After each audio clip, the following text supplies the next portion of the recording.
Baik,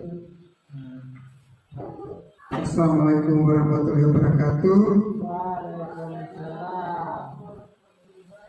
Selamat pagi, salam sejahtera untuk kita semua. Pertama-tama, mari kita panjatkan puji syukur kehadirat Tuhan Yang Maha Kuasa, karena atas berkat limpahan rahmat-Nya maka kita diberi kesehatan sehingga kita bisa berkumpul di sini guna untuk dalam rangka forum berbagi dari saya, calon guru penggerak Angkatan 4 Kabupaten Pakpak. Adapun tujuan dari forum berbagi ini adalah salah satu tugas yang saya harus penuhi untuk lanjut di modul 2. Terima kasih untuk Bapak Kepala Sekolah yang telah mensupport saya selama ini dan rekan-rekan guru. Jadi forum berbagi ini adalah pengimbasan yang sudah kami dapat dari modul 1.1 dan 1.4. Kami dari CGP akan berbagi tentang materi-materi yang ada di modul tersebut. Baik, sebelum memulai, marilah kita bersama-sama mengucapkan Bismillahirrahmanirrahim. Mudah-mudahan kegiatan kita berlangsung dengan baik dari dimulai sampai dengan selesai nanti. Ya, sebelum mulai ada kesepakatan yang harus kita sepakati dalam forum ini. Yang ini yang dari saya, satu, saling menghargai pendapat, kemudian dua, aktif dalam kegiatan forum, tiga, mari bersama-sama menciptakan suasana forum yang kondusif, dan empat, HP mode diam. Ada yang mau tambahkan? Cukup.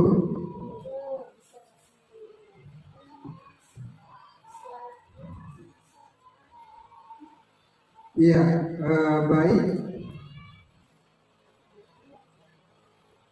Kita masuk materi, tapi sebelum materi inti, mari kita saksikan bersama-sama video berikut.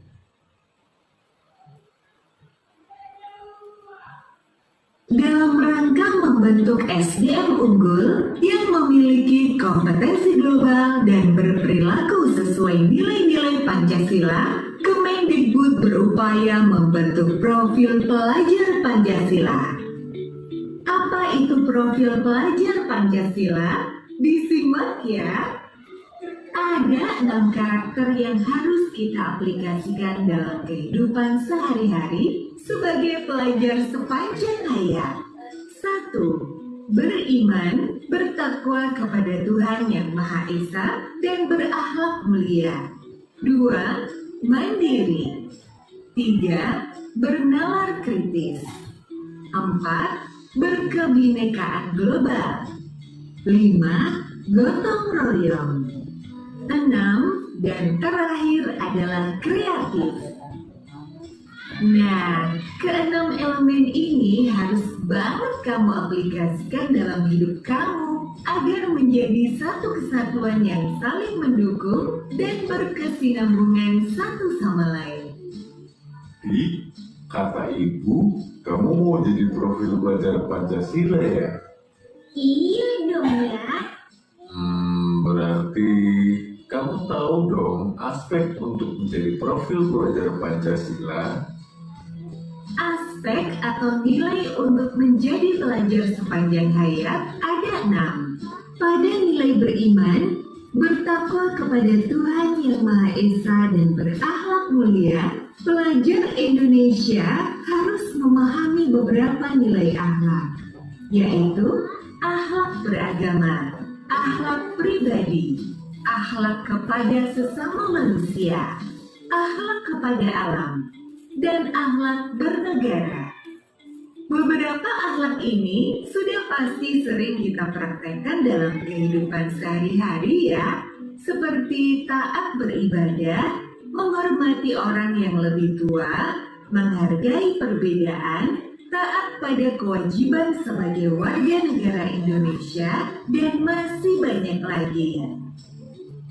Berkebinekaan global. Di era globalisasi, profil pelajar Pancasila juga harus bisa beradaptasi dengan budaya lain tanpa melupakan budaya bangsa dan identitasnya. Dalam hal ini, termasuk mengenal dan menghargai berbagai budaya, mampu berkomunikasi dan mengenal keunikan masing-masing budaya, dan mampu memanfaatkan pengalaman berkebinekaan agar menghargai dan menghormati budaya lain. Gotong royong. Elemen yang satu ini pasti sudah sangat melekat pada kehidupan sehari-hari ya, bukan hanya sekedar bekerja bersama dengan orang lain. Gotong royong yang baik adalah selalu bersikap positif untuk berkolaborasi dan bekerja sama, peduli dan menghargai pendapat orang lain, peka terhadap lingkungan sekitar, serta mau berbagi segala hal yang bisa mencapai keberhasilan bersama.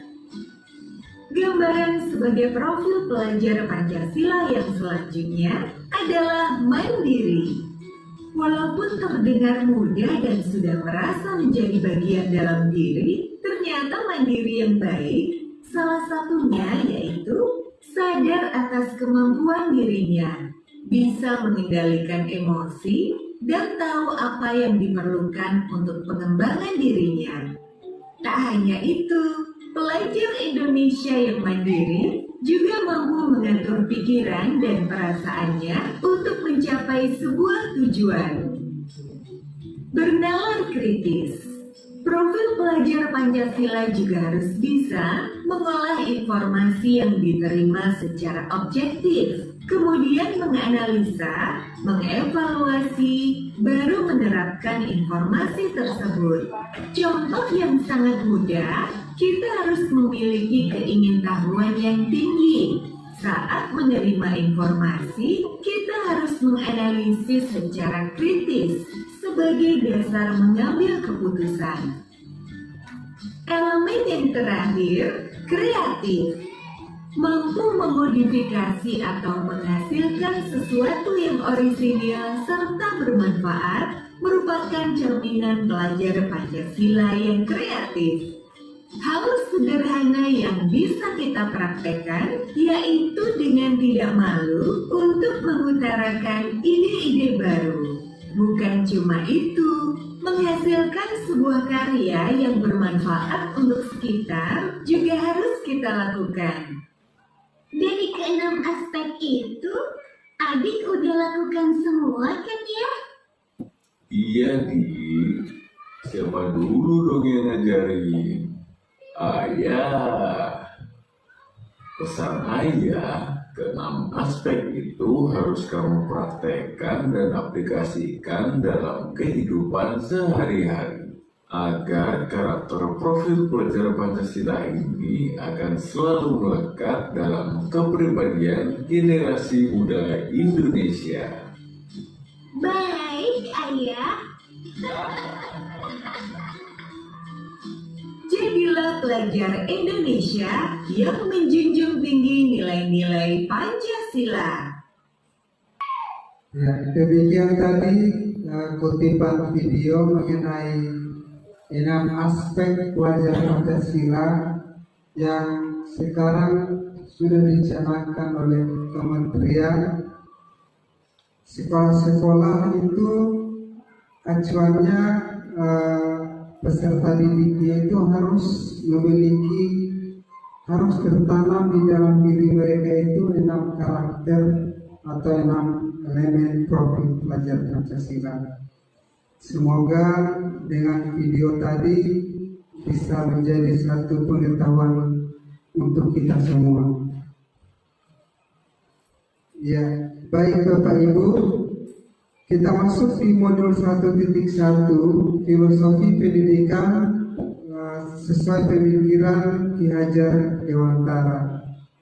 Yang pertama, asas pendidikan Ki Hajar Dewantara. Ki Hajar Dewantara itu membedakan pendidikan dan pengajaran.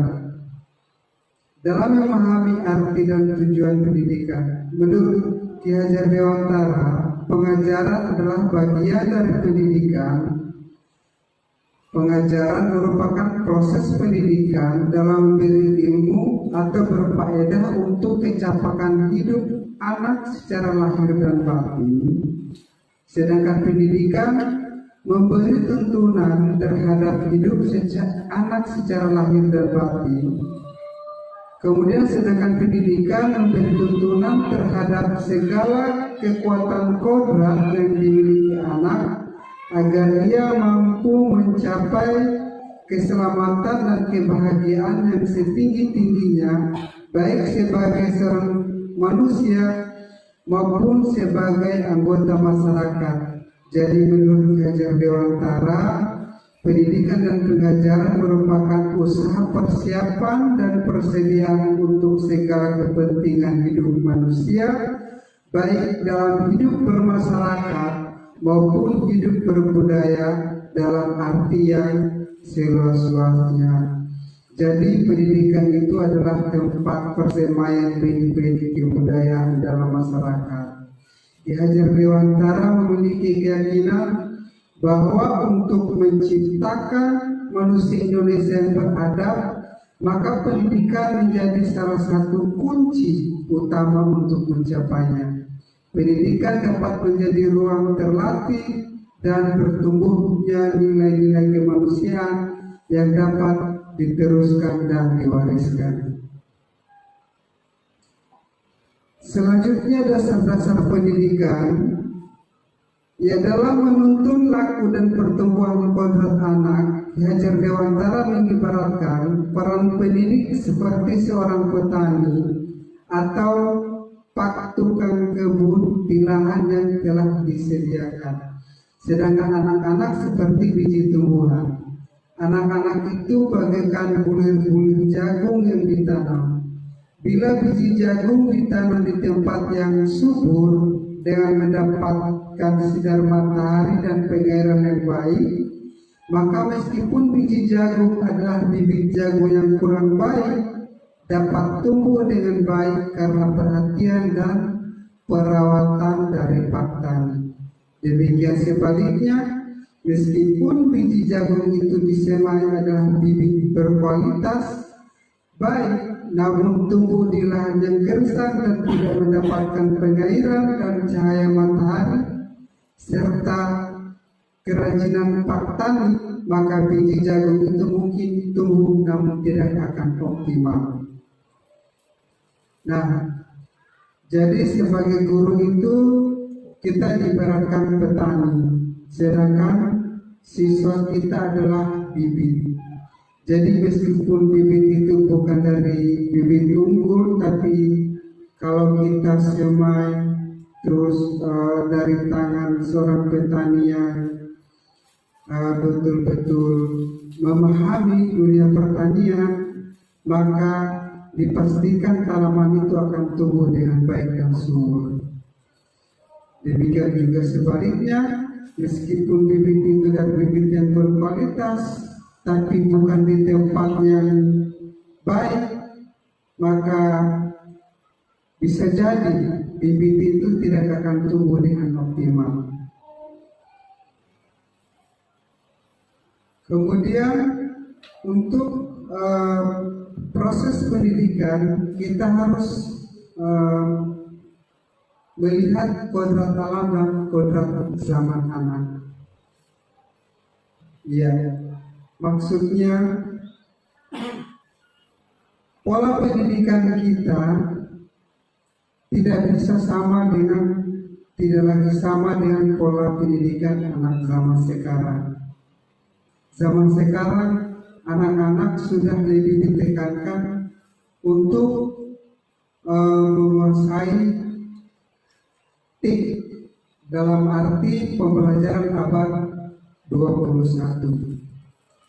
Kita tidak bisa samakan peserta didik yang dari Jawa dengan yang dari Papua. Itu menurut kodrat alam anak tidak akan sama. Jadi dalam proses pengajaran kita harus melihat kodrat alam dan kodrat zaman anak.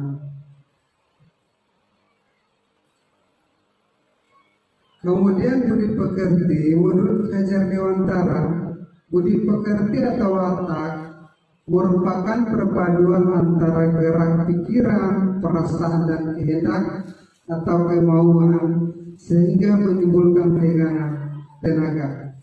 Budi pekerti juga dapat diartikan sebagai perpaduan antara cipta, pengetahuan, karsa efektif sehingga menciptakan karya atau keterampilan.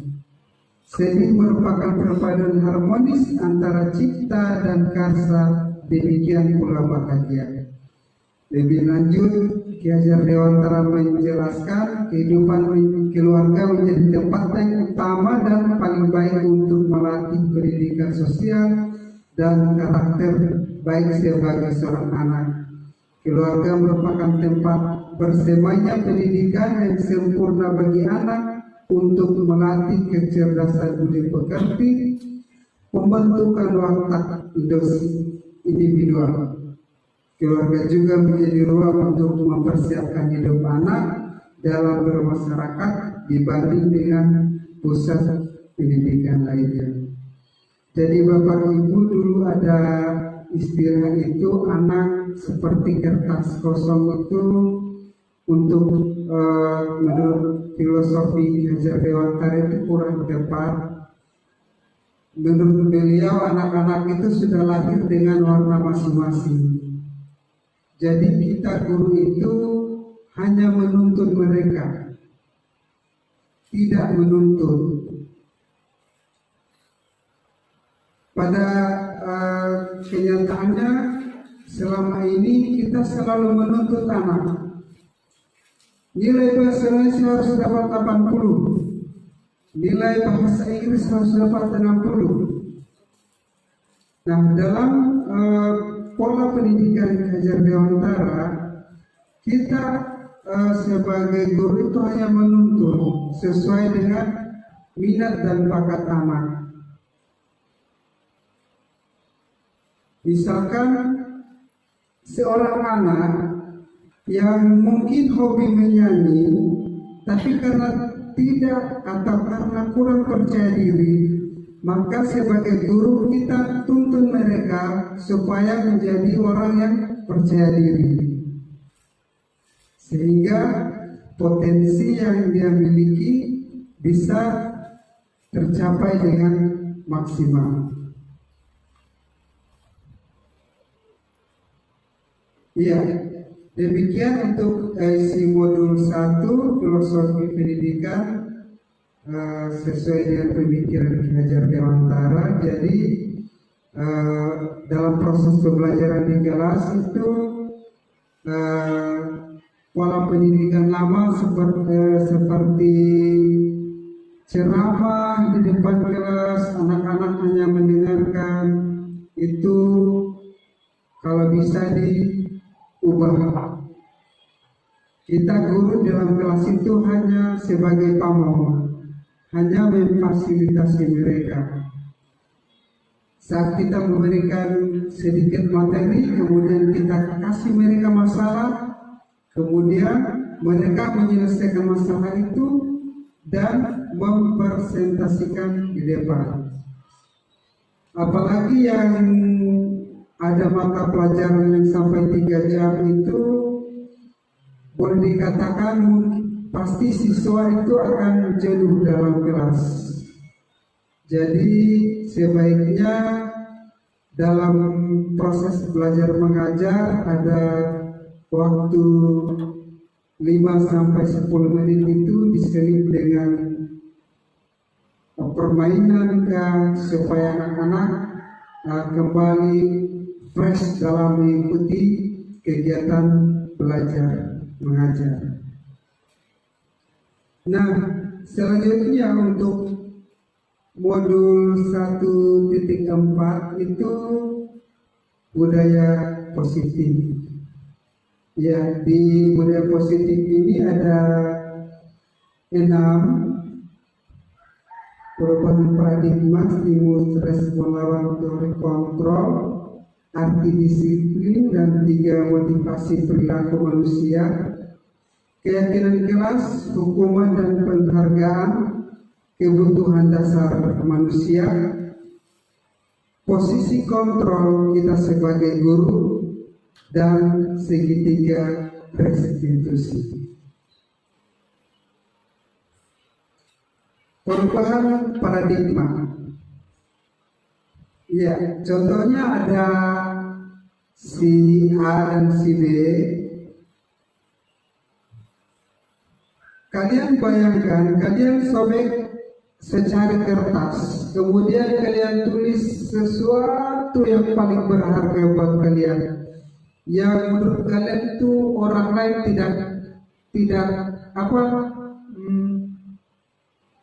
tidak boleh tahu sesuatu itu. Kemudian kertas itu kalian genggam, terus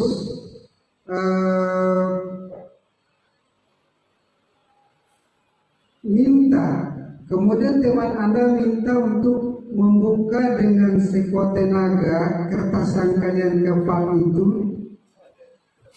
Kira-kira kalian mau atau tidak? Mau atau tidak? Tidak. Ya. Itu merupakan salah satu perubahan paradigma. Ada yang mau, ada yang tidak. Jadi itu adalah salah satu perubahan paradigma atau kerangka pikiran yang harus kita ubah di sekolah-sekolah kita. Kalau perubahan itu hal yang positif, kenapa tidak? Kenapa kita tidak lakukan? Ya. Kemudian untuk membangun budaya positif, sekolah perlu menyediakan lingkungan yang positif, aman dan nyaman agar murid-murid mampu berpikir, bertindak dan mencipta dengan merdeka, mandiri dan bertanggung jawab. Salah satu strategi yang perlu ditinjau ulang adalah bentuk disiplin yang dijalankan selama ini di sekolah-sekolah kita. Ya, misalkan anak-anak tidak datang di sekolah karena tidak bikin tugas, otomatis itu kita sudah tidak menciptakan suasana yang positif buat anak.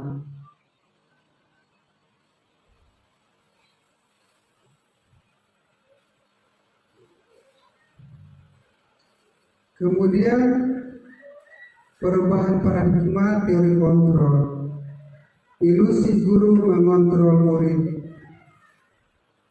Selama ini menurut Bapak Ibu, apakah kita bisa mengontrol murid?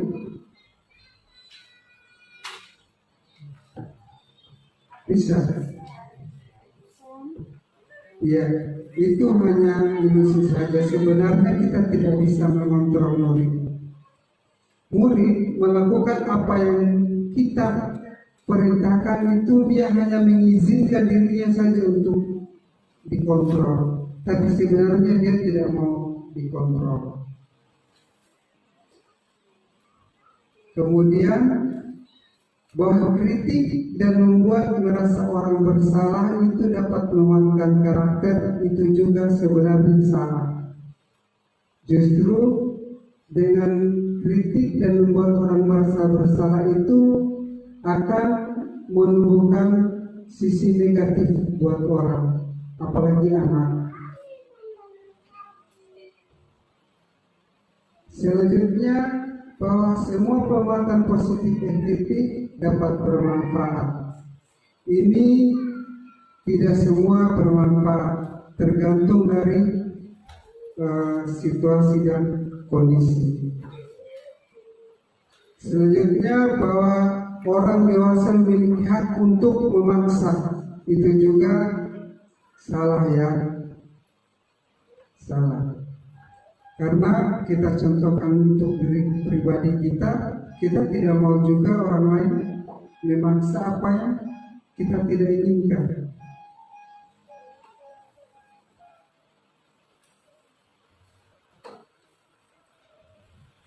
Ya, ini contoh-contohnya. Bisakah kita mengontrol seseorang, misalnya stimulus respon? Kita mencoba mengubah orang agar berpandangan sama dengan kita. Kita ubah itu, kita ubah menjadi kita berusaha memahami pandangan orang lain tentang dunia. Justru kita yang diminta untuk memahami orang tersebut. Orang lain bisa mengontrol saya? Tidak, hanya kita sendiri yang dapat mengontrol diri kita.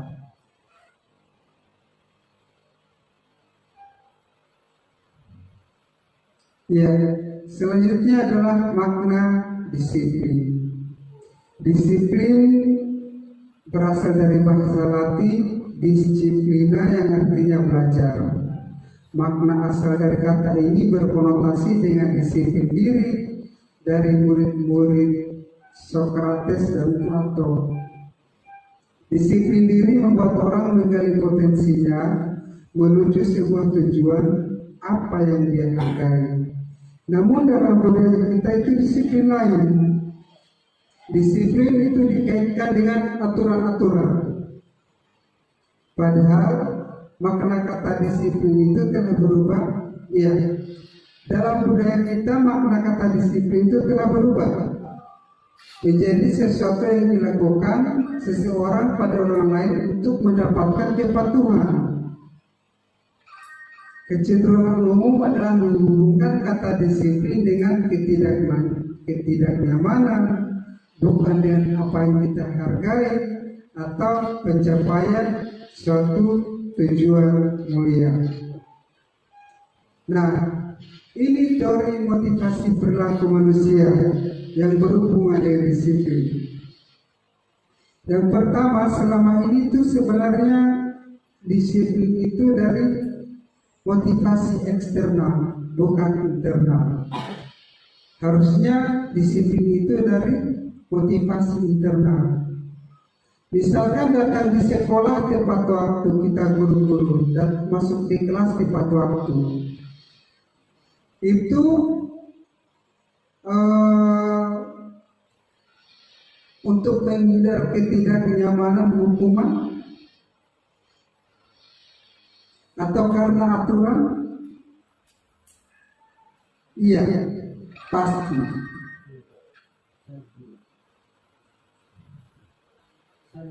Karena aturan sudah masuk jam 7.30 harus masuk. Berarti itu faktor eksternal.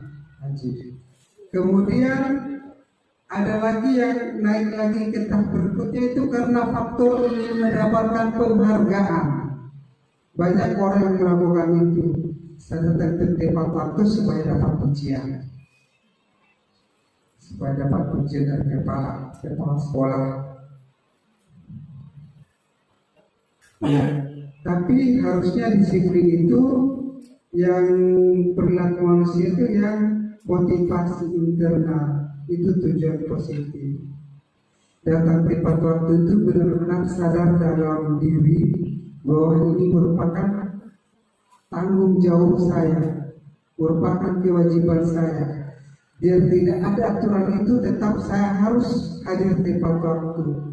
Karena itu merupakan tugas dan kewajiban saya. Itulah disiplin positif. Itu makna sebenarnya dari kata disiplin.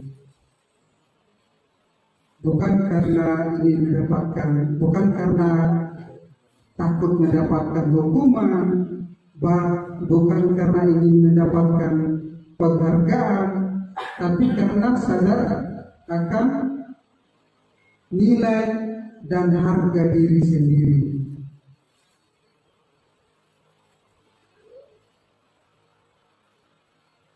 Iya, disiplin itu juga berkaitan erat dengan kata merdeka. Menurut Hajar Dewantara, merdeka itu artinya tidak hanya terlepas dari perintah, akan tetapi juga cakap buat memerintah diri sendiri. Jadi disiplin itu tidak perlu diperintah oleh atasan, tapi diri sendiri yang memerintah. Diri kita sendiri yang memerintah diri kita. Itu makna dari disiplin.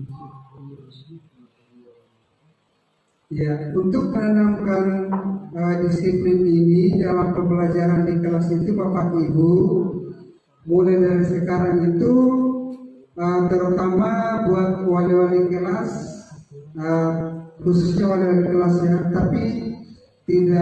tapi semua guru juga harus menerapkan ini untuk dalam kelas itu sebelum memulai pelajaran itu harus membuat keyakinan kelas, membuat kesepakatan kelas antar siswa.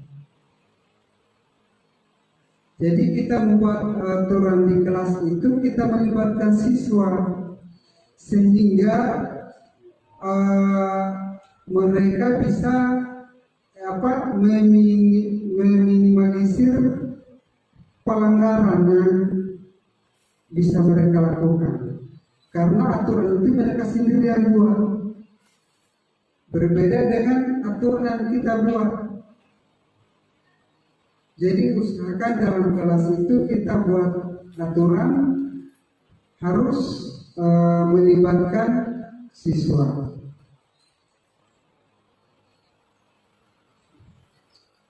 Kemudian keyakinan kelas, hukuman dan penghargaan. Mengapa tidak peraturan saja? Mengapa harus keyakinan kelas? Nah itu tadi alasannya. Karena keyakinan kelas itu siswa-siswa itu yakin bahwa mereka tidak akan berusaha untuk tidak melanggar keyakinan yang sudah mereka sepakati.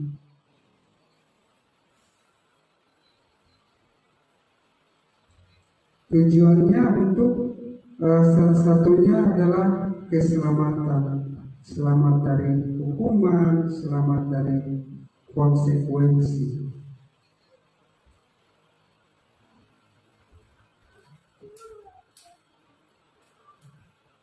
Ya, Bapak Ibu, dari gambar A dan B, kira-kira yang mana merupakan keyakinan kelas?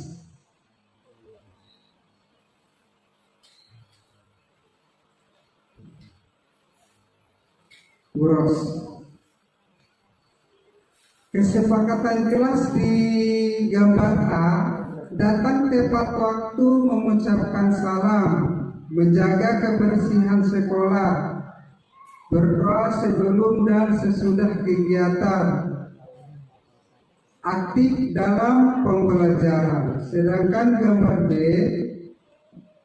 kami guru dan murid yang saling menyayangi, kami murid yang semangat belajar, kami murid yang peduli dengan teman-teman. Kira-kira mana yang merupakan keyakinan kelas? Ya, poin B dari kata kunci kami. Karena otomatis itu kita sudah melibatkan antara guru dan siswa. Ya. Kemudian untuk peraturan atau keyakinan kelas tadi, ada poin-poin nilai kebajikan yang bisa kita ambil di dalam diri siswa. Yang pertama, misalkan selalu kembalikan buku ke tempatnya, nilai kebajikan yang tertanam itu siswa akan bertanggung jawab. Kemudian dilarang mengganggu orang lain, maka siswa otomatis akan menghormati orang lain dan diri sendiri.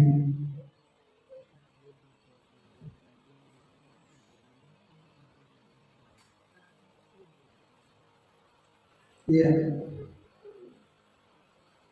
ini perbedaan antara hukuman dan konsekuensi, Bapak Ibu guru. Misalkan mencatat 100 kali di dalam buku dengan kalimat saya tidak akan terlambat lagi karena terlambat ke sekolah. Ini merupakan hukuman. Lari mengelilingi lapangan basket 2 kali karena terlambat hadir di sekolah juga merupakan hukuman. Murid diminta untuk push up 15 kali karena tidak menggunakan masker ke sekolah. Itu juga hukuman. Kemudian mengganti kertas tugas teman yang telah dicoret-coret, itu merupakan konsekuensi. Membersihkan tumpahan air meja tulis karena tersenggol pada saat belajar, itu juga merupakan konsekuensi. Murid disuruh untuk mengenakan sepatu seharian di kelas karena tidak mengenakan sepatu hitam, itu juga hukuman. Kemudian lari menuju lapangan basket 2 kali karena terlambat 10 menit untuk pelajaran PJOK, itu merupakan konsekuensi. Jadi kira-kira apa perbedaan antara hukuman dan konsekuensi? Bu Tanti?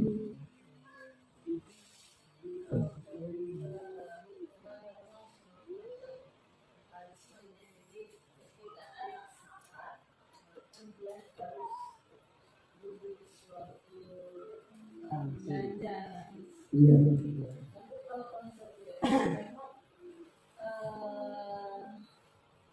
Anak sudah tahu dia melakukan kesalahan, maka dia harus menggarap ya. Berarti dia harus melakukan suatu hal yang baik ya dalam menyikapi. Iya. Betul. Hukuman itu anak-anak itu sadar mereka lakukan pelanggaran. Sedangkan kalau konsekuensi itu mereka tidak sadar. Di sini yang membangun hal yang positif, hukuman atau konsekuensi? Iya, konsekuensi.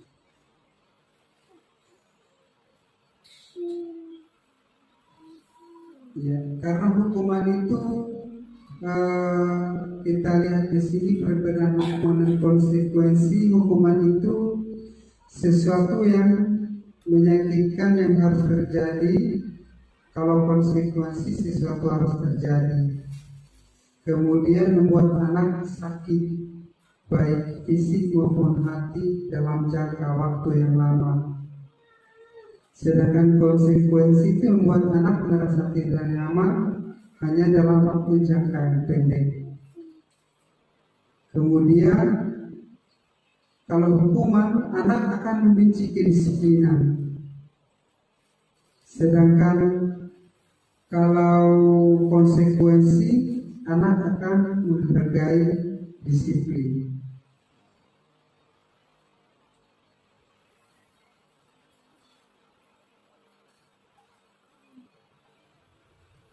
Ya, selanjutnya kebutuhan dasar manusia ini ada hubungannya juga dengan peserta didik kita yang harus kita betul-betul pahami. Kebutuhan dasar manusia itu ada 4. 1, kebutuhan cinta kasih, ingin diterima, kemudian penguasaan, kemudian kebebasan, kemudian kesenangan. Bapak Ibu guru perhatikan ada contoh di situ. Ibu guru bilang aku tidak boleh bersenandung sewaktu mengerjakan tugas.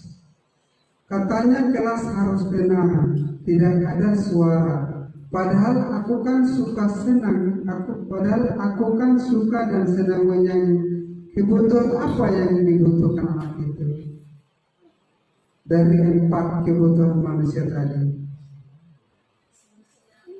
Iya, kesenangan. Kemudian ibu guru tidak menyapaku hari ini, padahal aku pakai jepit rambut baru. Iya, kasih. Iya.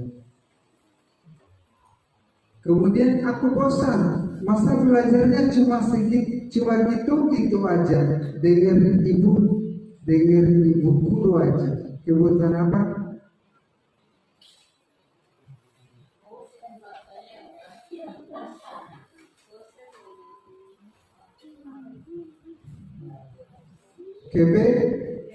Kebebasan. Kemudian aku sebab gambarku tidak rapi, malah ibu guru nunjukin ke teman-temanku di depan kelas. Kebutuhan penguasaan. Jadi itu kita harus pahami kebutuhan dasar dari peserta didik kita. Mungkin ada yang bandel, itu kita harus pahami. Mungkin mereka butuh perhatian seperti itu. Ya, selanjutnya 5 posisi kontrol kita sebagai guru. Jadi posisi kontrol sebagai guru itu ada 5. Yang pertama sebagai penghukum, yang kedua sebagai pembuat orang merasa bersalah, siswa merasa bersalah. Ketiga sebagai teman, posisi kita sebagai teman. Keempat pemantau, dan yang kelima manajer. Semua ini punya nilai positif dan nilai negatif. Untuk penghukum guru berkata,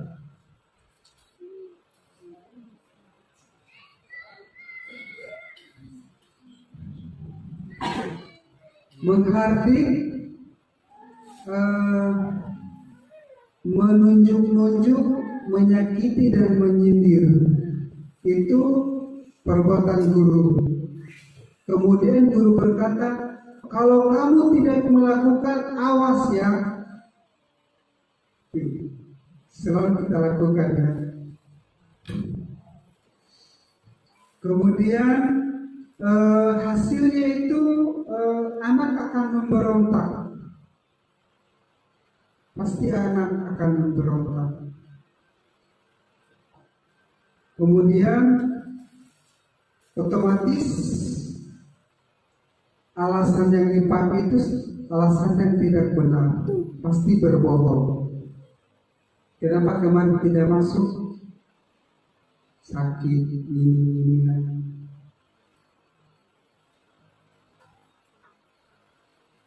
Selanjutnya kalau dengan dunia berkualitas, murid meletakkan guru di luar dunia kualitas. Ketika dia berhasil, maka guru itu di luar dunianya. Selanjutnya dampak pada murid, maka dia akan mengalami kesalahan, melakukan terus kesalahan yang dilakukan. Selanjutnya membuat orang merasa bersalah. Membuat orang merasa bersalah ini misalkan dalam proses pembelajaran ada bahasanya kita seperti ini. Kamu tidak kasihan sama bapak.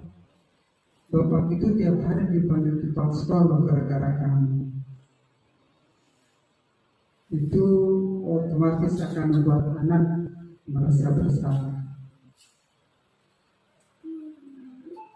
Ini juga punya nilai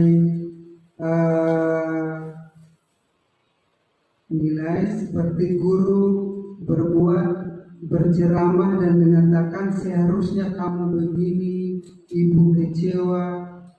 Kemudian guru berkata, kamu sebenarnya kamu sudah tahu, ibu lelah sekali. Ya, itu siswa akan merasa bersalah.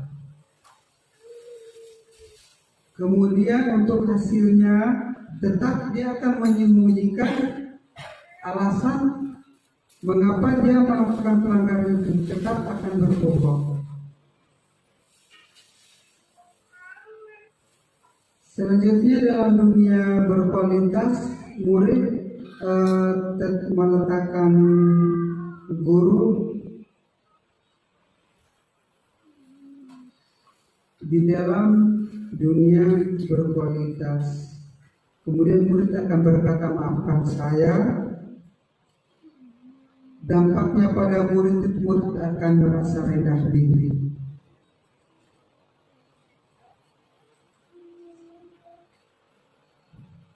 Nah, selanjutnya sebagai teman, ya dalam sebelum mempelajari ini juga saya sudah merasa pernah saya memposisikan diri saya sebagai teman untuk siswa.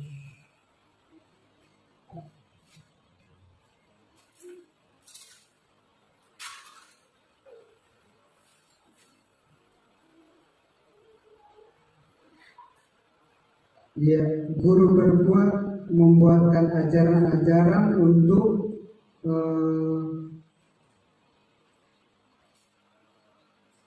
muridnya. Kemudian guru akan berkata, ayolah lakukan demi ibu. Masa kamu tidak mau ingat? Ibu kan pernah bantu kamu. Ini punya nilai negatif juga. Kemudian siswa akan ketergantungan. Hasilnya itu siswa akan ketergantungan karena mereka menganggap kita itu sebagai teman. Mereka menganggap kita sebagai teman. Kemudian dalam dunia kualitas, murid menjelaskan guru meletakkan guru sebagai orang yang sangat penting di dunia berkualitas. Nah, ketika dia sukses juga pasti dia akan ingat kita.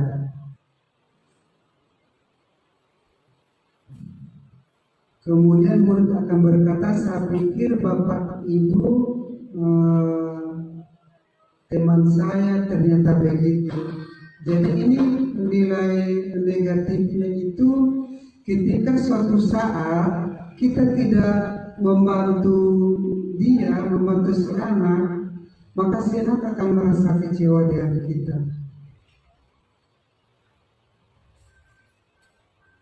Kemudian dampak pada murid akan lemah, tidak mandiri dan tergantung. Selanjutnya pemantau. Pemantau ini untuk di sekolah kita mungkin sudah 90% melakukan posisi kontrol sebagai pemantau.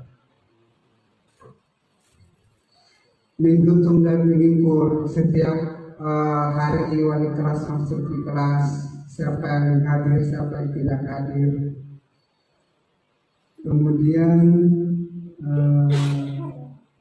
guru berkata apa peraturannya, kemudian menyesuaikan diri bila diawasi. Hasilnya itu siswa akan menyesuaikan diri bila diawasi kalau pemantau. Ketika kita tidak ada, misalkan baju di luar, ketika kita tidak ada, mereka akan keluarkan lagi bajunya. Untuk dunia berkualitas, murid meletakkan guru, peraturan dan hukuman di dunia berkualitas.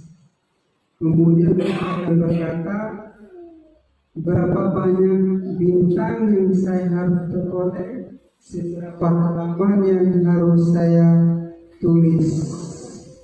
Dampak kepada murid menitik beratkan pada sanksi atau hadiah untuk dirinya. Itu sebagai penonton. Nah, untuk posisi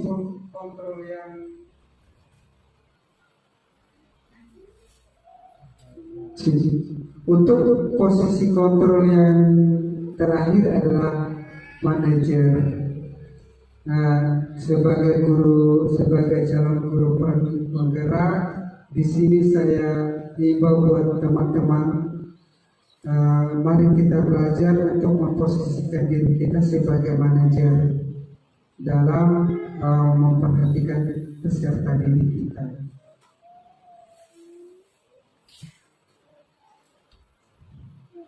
Iya,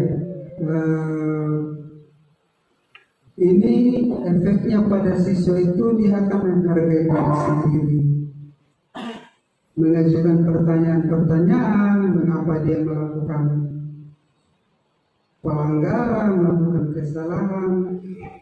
Kemudian kita tanyakan, kita sudah keluar keyakinan kelas, kita tanyakan pelanggaran apa yang sudah dia, keyakinan kelas apa yang sudah dia langgar. Kemudian kita minta mereka untuk memperbaiki kesalahannya. Maka dampaknya pada murid, dia akan mengawasi diri, kemudian dia tahu bagaimana cara memperbaiki diri.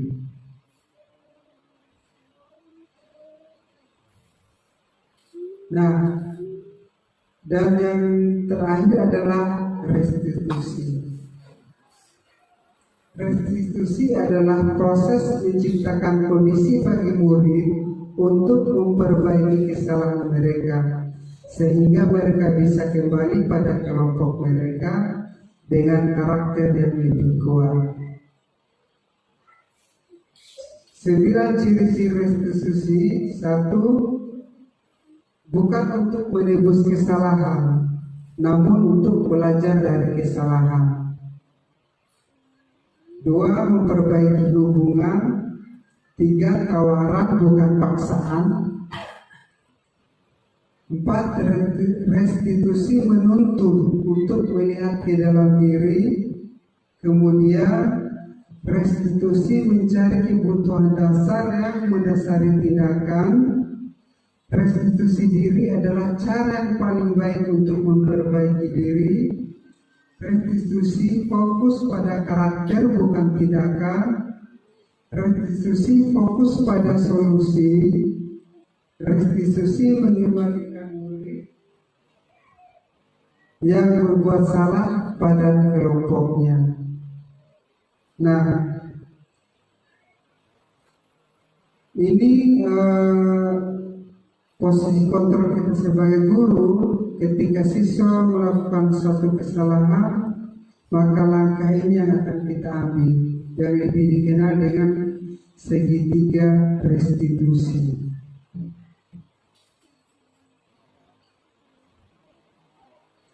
Yang langkah-langkahnya itu, pertama menstabilkan validasi tindakan yang salah, kemudian menstabilkan identitas, kemudian menanyakan keyakinan kelas. Sebagai contoh, posisi kontrol sebagai guru ketika siswa melakukan tindakan, saya akan memberikan kutipan video praktik segitiga restitusi.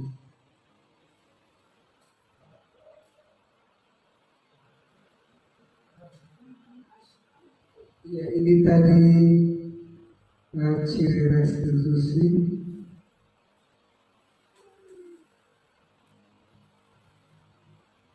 Ini tahapan segitiga restitusi, ada 3 langkah.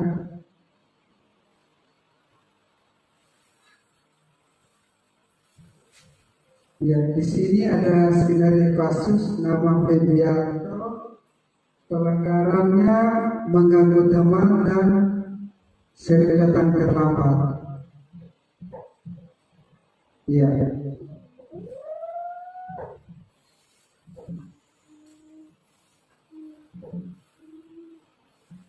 Bapak memanggil kamu di ruangan Bapak karena Bapak dengar dari laporan teman-teman katanya waktu jam istirahat kamu mengganggu dan menarik baju Sadam sampai Sadam menangis. Iya Pak. Betul? Pak. Mengapa kamu melakukan? Bercanda Pak. Bercanda? Iya Pak. Ya sudah, tidak apa-apa. Tapi kalau mengganggu teman sampai marah dan menangis, itu tindakan salah atau benar? Salah Pak. Salah kan? Iya Pak. Nah,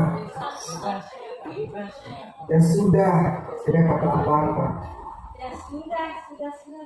Ini salah tidak? Misal Pak.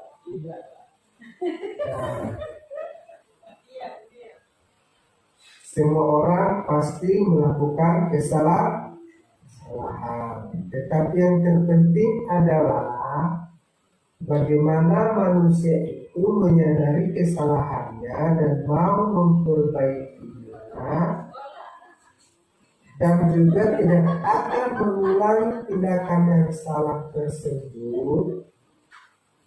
Oke, Febrianto, kita kan pernah bikin keyakinan kelas yang kita sepakati bersama, iya kan? Iya Pak. Nah, kira-kira kesepakatan keyakinan kelas yang mana Febrianto langgar? Saling menghargai dan menjaga persatuan. Ya, saling menghargai dan menjaga persatuan. Nah, ya betul. Jadi kita sesama warga sekolah, kita harus saling menghargai dan menghormati. Sekarang kamu mau melakukan apa karena telah melanggar keyakinan kelas? Kamu minta pada Sadam. Oke. Terus ke depannya Febrianto mau bagaimana? Akan mematuhi keyakinan kelas dan tidak mengulangi. Ya, bagus. Kalau dengan meminta maaf, kamu akan merasa lega dan bisa menebus kesalahanmu kepada Sadam, maka sebentar kamu sudah keluar dari ruangan Bapak, kamu langsung minta maaf ya kepada Sadam. Ya Pak. Oke, untuk masalah Sadam sudah Bapak Guru anggap sudah selesai. Nah, kasus kamu berikutnya, akhir-akhir ini Bapak perhatikan kamu sering datang terlambat. Maaf Pak. Ya Pak. Saya sering terlambat. Kalau Bapak Guru boleh tahu, apa alasannya sampai kamu datang terlambat? Saya sering bangun kesiangan. Oh, sering bangun kesiangan. Oke, mulai besok dan seterusnya kamu tidurnya harus lebih awal. Kemudian setelah sholat Isya belajar sebentar, kemudian langsung tidur. Sehingga sebelum subuh sudah bangun. Setelah sholat subuh, persiapkan apa-apa yang akan dibawa ke sekolah. Begitu. Jadi Bapak memahami alasan kamu datang terlambat. Selanjutnya apa yang akan kamu lakukan untuk mengatasi permasalahan kamu? Saya mau saran Bapak. Dengan cara apa? Cara tidur lebih awal dan datang 15 menit sebelum pelajaran dimulai. Oke. Kamu masih ingat keyakinan kelas yang kita sudah sepakati? Ya Pak. Apa? Ya, tepat waktu. Iya, datang tepat waktu. Nah, selanjutnya langkah-langkah apa yang akan kamu lakukan supaya kamu tidak datang terlambat lagi ke sekolah? Tidur lebih awal dan datang 15 menit awal sebelum pelajaran dimulai. Bagus. Nah, itu saja dari Bapak Guru. Semoga dilaksanakan ya. Ya Pak. Merasa lega karena sudah minta kepada Sadam. Saya tidak akan mengulangi lagi dan saya datang tepat waktu. Terima kasih Pak Guru sudah memberikan solusi yang baik.